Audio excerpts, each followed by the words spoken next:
So, Farouk, what is Yeah. next? What is next for Ngannou?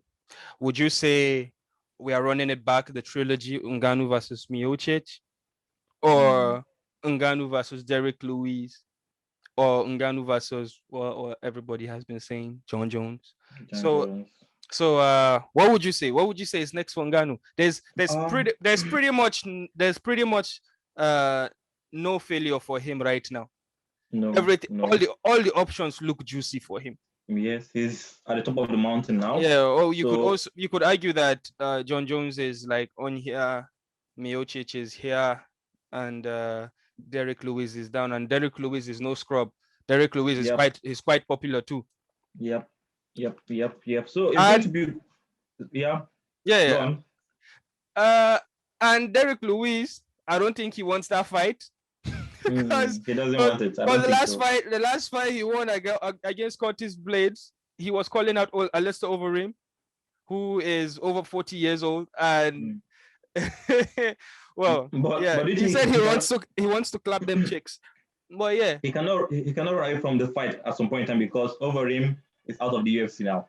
So yeah. we'll get to that in a moment. So now what's next for Stipe? Stipe is going to get like 90 days suspension, which I believe, for no, I'm not very sure. So he's going to be out for some months. He's Yeah, going to yeah, spend yeah. time with his family. He's 90, expecting a 90 baby days boy. 90 days Yeah, break is guarantee, right? guaranteed for when you get knocked out like that. Yeah. Mm. So he's expecting a baby boy. So he's going to spend time with family. So I don't think will be coming back. We know how Stipe fights once or twice a year, max. So with such damage, expecting a new baby boy, he's going to take time out, which will make the division move forward. And even if he doesn't, I know somewhere, Dana White will come and say Stipe stay aside. We know they Dana White for that. So, but do we think Stipe deserve a rematch? I think so. He Certainly, dominated. He certainly. dominated the first fight, Mm. and Ngannou won this one brutally. So it's 1-1. So see, the third fight will not be bad for anybody. Yeah, But certainly. We have seen this story before. We have seen this yeah, story before. yeah. Once upon a time, DC came in from the light heavyweight division and defeated Mm-hmm. Miocic, and everybody wrote Miocic off. What did Miocic do? He insisted on a rematch. Mm. Yeah. Apparently, that fight that he had with DC, he already found out everything he needed to know on how to beat DC, and he did it Mm-hmm. twice. Yeah. He did it twice after Yeah. that. So we cannot write off Miocic, We can't. even though we can say Miocic is the goat of the heavyweight division. You understand? But then, Mm. well, in the But sports of MMA, mm, legends always get slain. yeah, but he's not going to be the good for so long. From my own point of view, I'm an African, like you see, I'm biased. I'm not biased, but this time around, I advise people to just go outside and just run to the sunset. I Because don't coming think. back Mm, to fight Ngannou will be another brutal kill for him, and uh, it will be bad for his record. His legacy is already perfect this way. Draw with Ngannou, go and just take. They should take the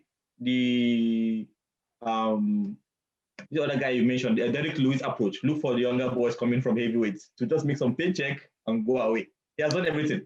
honestly, But coming back for Ngannou, honestly, honestly, if you look at it yeah. from this angle, Mm-hmm, honestly, uh, I was kind of thinking about it because Tipe mm-hmm, is a very light heavyweight, if you get yeah. what I mean. No pun intended. Mm-hmm. He's a very light heavyweight. So Yeah. it will make sense for him to move to light heavyweight because I can see him beating them Blahovic and them Texera. What's the name of the Yeah, Texera. yeah, Yeah, yeah. Texera. Anthony Them Smith, yeah, them Reyes, Reyes Dominic is Reyes, and all those guys. yeah, Yeah. I can see him taking them out. You understand? Yeah. And what would that do for his legacy? You are the greatest heavyweight champion with all the title defense you had. Now going to the light heavyweight to win the Doesn't make any sense to light, me. Doesn't make any light sense. heavyweight division. I'm saying It doesn't. that's the only way to avoid Ngannou. No, he can avoid Ngannou like Derek Lewis did. He's still doing. You can just take the upcomer and But that's no, be no, no. like the He gatekeeper. wouldn't want to be a gatekeeper. It will hurt his legacy at the heavyweight division.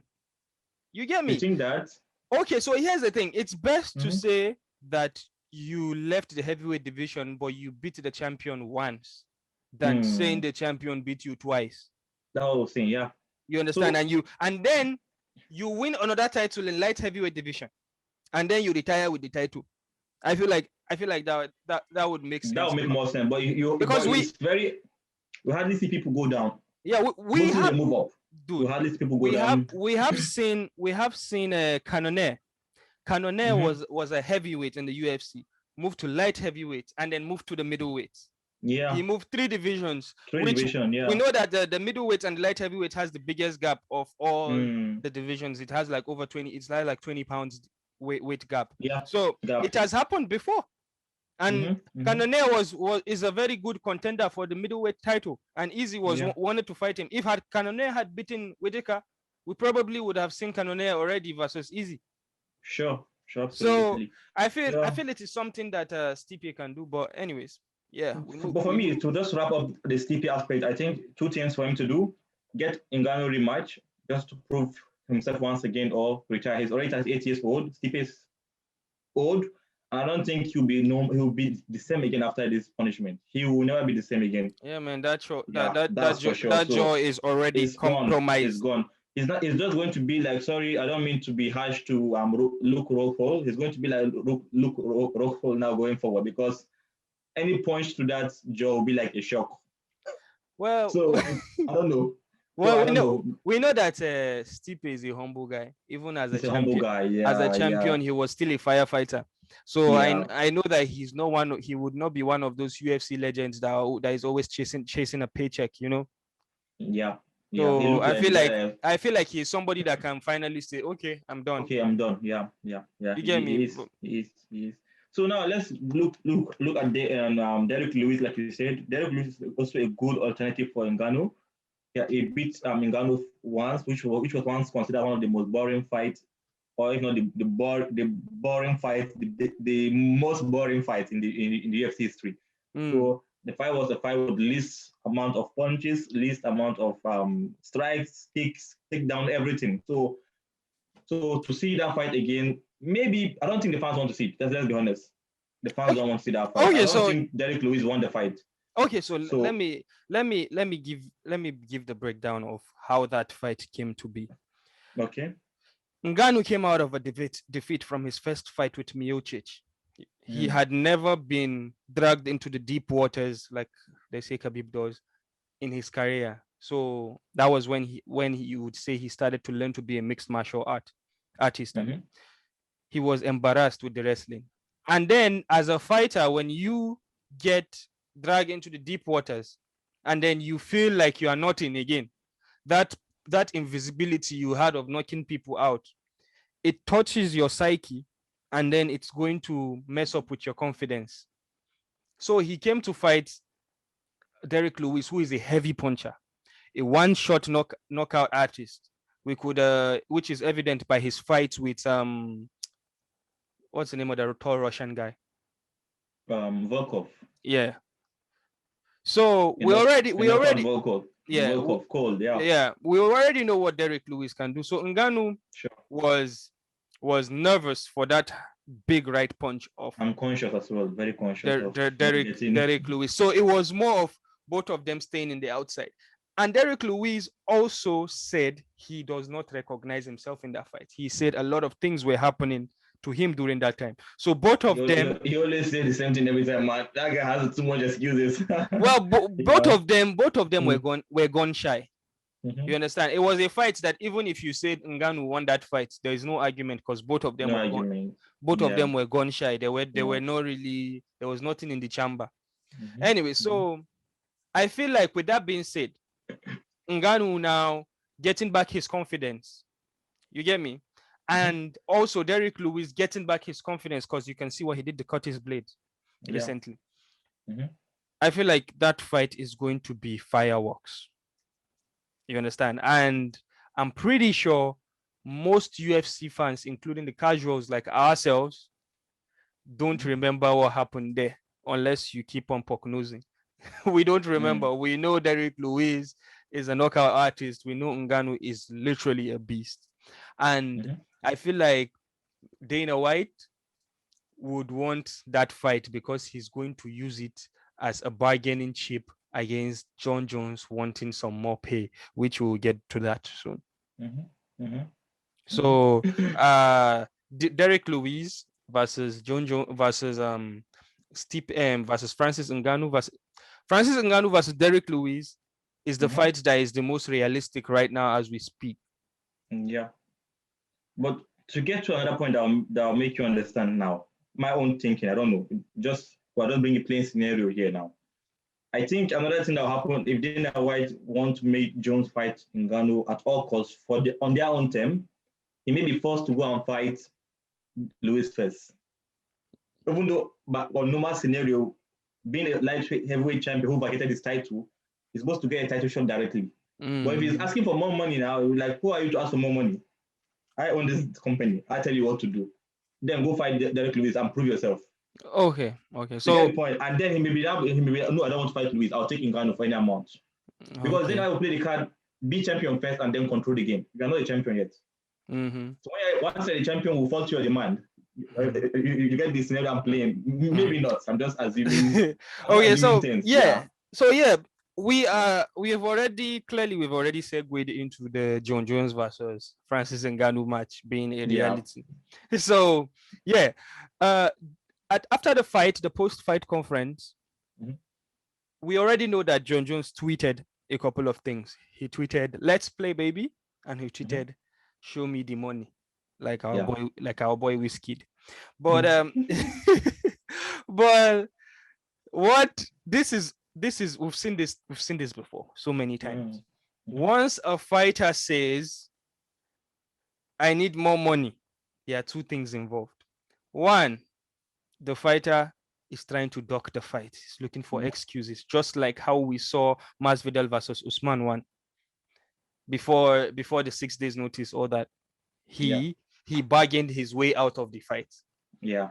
So then the second thing that might be in play is the fact that the fighter actually wants to get more, wants to cash out. Yeah, he knows this is my biggest way to make the money. So the promoter, who in this case is Dana White, would always take the side of the fighter does not want to fight. And then the fighter will be frustrated and come out to the media and say, "Yo, guys, I just want to get paid." You understand? But the problem, what I feel about this whole thing is, Jon Jones, bring out your checkbook, bring out your contract. Let us see what they are paying you. Sure. You understand? Dana White, let us see what this guy is saying he needs. You understand? Because the last time Dana White says that Jon Jones wants Deontay Wilder kind of pay. Kind of money. Because we know how boxing works. Boxing is very top heavy. The main event get all the money. Meanwhile, in the UFC, it's a bit diluted. So, a bit fair. So there are two things. It's either it's either Ngannou, it's either Jon Jones is afraid, or he really wants to get paid. And me, I'm kind of where I'm leaning towards is, let's be realistic. Since the whole career of Jon Jones, let's say I'm Jon Jones for this instance. In Jon Jones's whole career, he has never fought anybody as scary as Ngannou. And then that's a weight class above his normal weight class. Yep. So basically, that's a very, very dangerous fight. Number one, his GOAT status is on the line. Number two, his reputation is on the line of never losing a fight. Yeah. And clearly, he can get knocked out. If the fight is slated right now, Jon Jones will be the underdog going to that fight. Ngannou will be the favorite. He's already the underdog. Betting companies out there saying he's underdog. Yeah, already if you are Jon Jones and you are those circumstances are in your front, you would want to get paid in case you lose all credibility in the sport. You understand? Sure. You would want to get a bigger paycheck. So I understand from that angle. And also there's also the argument about UFC underpaying its fighters, according to the revenue they get. You understand? Well, anyways, that's another whole topic. That has a lot of politics in it. Yes. Talking about Jon Jones now, don't you think he's asking for too much? Honestly, we don't know what number he wants. Nobody has made it public. We don't know what number he wants. And the UFC probably, the way Dana White is playing it, Dana White has already started bargaining with Jon Jones, because his answers were like, okay, dude, dude is probably going back to 185. I mean 205. Yeah. So he's already pushing the narrative already of Jon Jones. If you don't want this fight, we've got Derrick Lewis. You can go back. Sure. And whenever we see Dana White do this, he doesn't go back to like kissing the ass of the fighter, just like Masvidal and Usman before the Fight Island thing. Yeah, Masvidal was asking for a huge paycheck because he knew that if Usman beats him, his star will go. Just sort of similar situation with Jon Jones. You've got hype, and you know the fight you are going to fight is a dangerous one, so you want you want money. So Masvidal, but for a long time I feel Jon Jones, like you say, we don't know the politics behind. I feel Jon Jones maybe seeing I'm the biggest name in the sport, in a way, in achievement wise, not fan favorite wise. Fan favorite wise, we know who is the number one, Conor McGregor. But he always compare himself to Conor. One of his tweets this morning was, I'm looking at it at the moment now, Conor McGregor wants big money, is expected. Jon Jones wants money, he's scared. So he may be looking for that Conor McGregor type of money. We don't know as well. So I don't think he's stupid enough to think to go that way. To think he deserves Conor McGregor money, because come on, dude, look at Conor McGregor's numbers, man. Yeah. But we know the fight will sell itself. That's something for sure. The fight is going to sell itself. And in my own opinion, I think Jones, regardless, you've made it clear, his records on the line, his legacy is on the line, and all that. Which is, to be fair, if I'm to be in that position, you're in that position, you want to make sure you make so much cash, so that even if you don't want to come back, you can just go away. You can leave. But I feel another approach. Why not play the Kamaru Usman approach? Okay. Usman was the guy, the company guy. Otherwise, go and fight those angels. I will go and fight those angels. Go and fight Damian Maia. Fight Maia. He was going through everybody. And now he has got to the point where they could not deny. This time he even made weight for a fight. I don't know against who. I think Woodley and Darren Till. Darren Till. He made weight just in case someone fall out. So I just feel Jones can, to end this battle with Dana White, go fight Ngannou, destroy Ngannou, become the number one guy, and then whole UFC to ransom. Well, but also the last thing I'm going to add is imagine Ngannou knocks out Jon Jones. Dude, that is a backpack, a rocket shot to the sky of stardom for Francis Ngannou.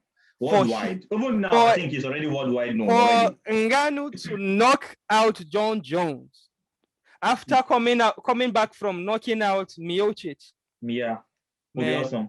Honestly, currently as I'm seeing it, the closest fight I can see Ngannou having problem with is that Sirogan guy. You understand? Because Sirogan is the only person that will not stand and wait for Jon Jones to hit him, because the guy moves very well with his legs. But anyways, I think we are derailing out of topic right now. I of ourselves, right? But to close this topic now, I'm so excited. I just want to see the fight, if it's possible, tomorrow, because I know Jones is going to be knocked out. I'm just so excited. I'm not a hater. I don't hate Jones, but I know he's a very okay guy. Great legacy, almost undefeated and all that. He's a good guy. Although had some outside cage record as well. Let's not go into that. But I think Ngannou will knock out Jones easy, because we've seen him. He lost 2 fights clearly, for whatsoever reason. We don't know he won those fights, but Santos and Reyes. So which are even normal 185 fighters. They move up to heavyweight. They all both move up to light heavyweight. They are not. Santos started in 185 in middleweight. I think same with Reyes as well. I'm not very sure. And they gave him Ngannou's hard time. Ngannou's takedown defense was scary, bro. Because look, how do you take that guy down right now after that? Because I don't even think Stipe had any plan to take him there after that attempt. I don't even think so. He's He not was just like, going to no, go there because he no, knows I'm not doing that again. Finishing. He's not going to do that again. No. Man, the takedown defense is tough. Like, it's one thing to stuff a takedown, and it's another thing to punish your opponent for trying to take you down. Take you down, yeah. And very few fighters do that in MMA now. Very few fighters. All right. Guys. All right, Farouk. Let's move ahead because we are putting a lot of minutes here. Okay. All right. Come on, Africans!